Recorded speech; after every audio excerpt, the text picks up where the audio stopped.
નમસ્કાર દર્શક મિત્રો, ખબર છે .com પરથી હું દૃષ્ટિ નાયક આપ સૌનું સ્વાગત કરું છું. દર્શક મિત્રો, હિન્દુ શાસ્ત્ર અનુસાર દેવી દેવતાઓનું પૂજન કરવું, પૂજા અર્ચના કરવી, માળા જાપ કરવો, શ્લોક પઠન કરવા, આ બધું જ આપણને શીખવાડવામાં આવતું હોય છે અને લોકો કરતા પણ હોય છે. ભક્તિભાવથી પોતાના આરાધ્ય દેવને ભજતા પણ હોય છે. પરંતુ ઘણીવાર કેવું થાય છે કે આપણે જ્યારે પણ આવા સત્કામ કરતા હોઈએ તો બની શકે કે જાણતા અજાણતા આપણે ભૂલ કરી બેસીએ.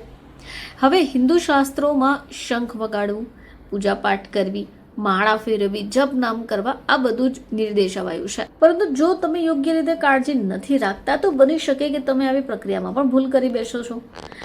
તમે જ્યારે પણ માળા જપ કરતા હો તો શું તમને એની યોગ્ય પદ્ધતિ ખ્યાલ છે? એવું પણ બની શકે કે તમે આ ખોટી રીતે માળા જાપ કરી રહ્યા છો. તો શું તમે ખોટી રીતે માળા જાપ કરો છો? અને સૌથી પહેલો તો એ પ્રશ્ન છે કે એ કઈ રીતે ખબર પડશે? તો ઈશ્વરની પૂજામાં માળા જાપ કરવું વિશેષ મહત્વ ધરાવે છે. પરંતુ જો યોગ્ય રીતે ન કરવામાં આવે તો સંપૂર્ણ લાભ પ્રાપ્ત નથી થતો. ચાલો આજે આપણે જાણીશું કે માળા જાપ કરવાની સાચી રીત કઈ છે. તો દેવી દેવતાઓના મંત્રોના જાપ માટે અલગ અલગ માળાનું સૂચન કરાયું છે.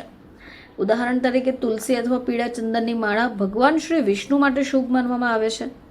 રુદ્રાક્ષની માળા ભગવાન શિવ માટે શુભ માનવામાં આવે છે. હવે માળાનો જાપ કરતી વખતે માળા મધ્યમ આંગળી પર રાખવું જોઈએ અને એને અંગૂઠાથી ફેરવવું જોઈએ. હવે તમારા હાથની તર્જની એટલે કે અંગૂઠાની બાજુની આંગળીનો ઉપયોગ તમારે ટાળવો જોઈએ. હવે આ માળાના અંતે એક મોટો મણકો હોય છે જેને સુમેરુ કહેવાય છે. જ્યારે તમે જાપની એક માળા પૂર્ણ કરો છો ત્યારે સુમેરુને ઓળંગવું ન જોઈએ. દિશા બદલવા માટે વ્યક્તિએ માળા જ ફેરવી લેવી જોઈએ અને ફરીથી જાપ શરૂ કરવો જોઈએ. હવે અન્ય લોકોને તમારી જાપમાળા બતાવવાનું ટાળવું જોઈએ. હવે આવું શા માટે? તેવું માનવામાં આવે છે કે ગુપ્ત રીતે કરવામાં આવેલો જાપ વધુ ફળદાયી હોય છે. જપમાળાને કપડાં અથવા ગૌમુખીથી ઢાંકીને જ કરવી જોઈએ.